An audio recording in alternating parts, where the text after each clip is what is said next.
feels so good to be right towards the turning towards fall. And because it takes us, more inward. And we're not quite there yet, but we can feel and have been feeling for a few weeks, the effect of moving in that direction. And it's so needed right now with so much turmoil here on our home planet, whether it be cultural and social, political, or natural.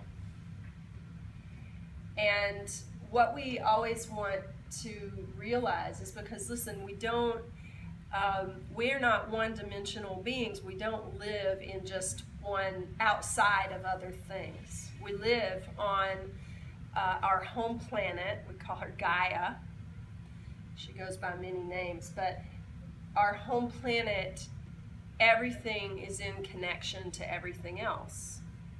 And that's true of our own personal earth, which is our particular physical body, is that things are interconnected. And it is folly to think that they're not.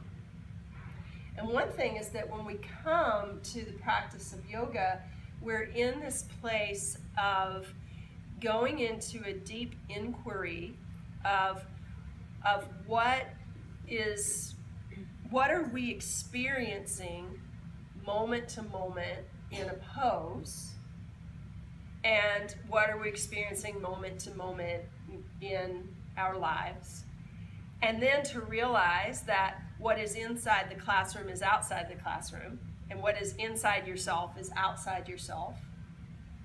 And what is outside in the world, you will also find it within inside yourself. So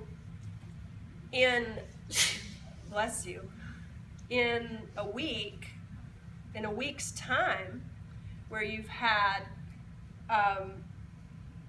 fires, hurricanes, and earthquakes,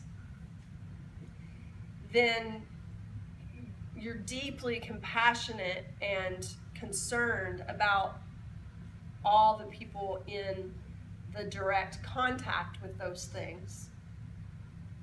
And then you move into the deeper inquiry in saying, if what is outside is inside, what is the hurricane within myself? What is the earthquake within myself? What is the raging wildfire within myself? And not just in the natural world, but the things that we see out in the world that we think are separate from us. Oh, I don't associate with that. That's horrible. Somewhere within us, that exists. Now, the great news is that everything fabulous exists within you and outside of you as well. And that these polarities are pulling away from one another on the one hand, and on the other hand, they have the possibility of helping us find what is the connection between the two things. What is the nature of water? So when you see loads of water flooding something, what is the nature of the power of water, and how is that reflected within myself? What is the nature of the power of fire? Right? So fire can give us light, it can give us warmth, it can cook our food, and it can take us out. Water, wind, all of these things are also us and happening within us.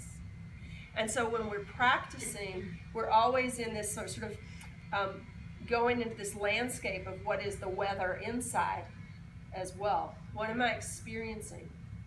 Is it high winds, low winds? You know, the mind is your air body.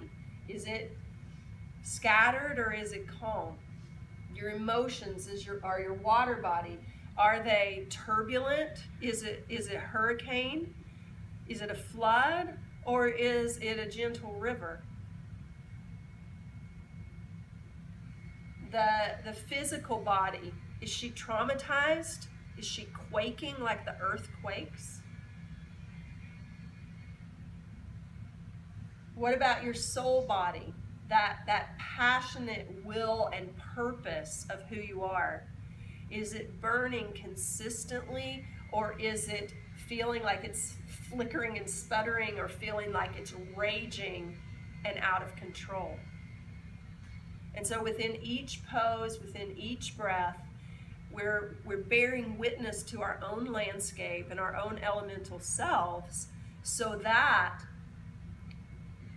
we know that we are that out there and that is here, and we're weaving together our connection into this earth. Because if we don't start feeling more connected to this earth, and that what's happening with her is happening with us, and what's happening with us is happening with her, we won't have a home left.